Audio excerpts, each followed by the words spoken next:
Welcome to the Salmon Runs YouTube. Enjoy the video. In this video, I will explain how to inflate your Audi Q5 spare tire. First, locate your spare tire, usually found beneath the cargo floor in the trunk.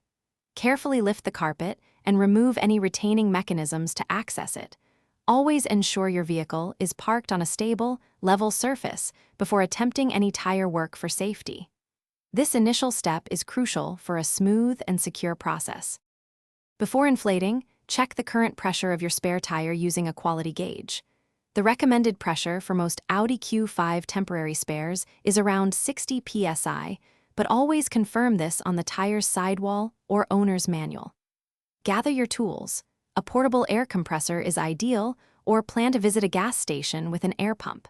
Having the right equipment makes the job much easier. Now, let's inflate the tire. Remove the valve cap and firmly attach the air compressor hose to the valve stem. Start the compressor and watch the pressure gauge closely as the tire inflates. It's important to inflate gradually, checking the PSI every few seconds.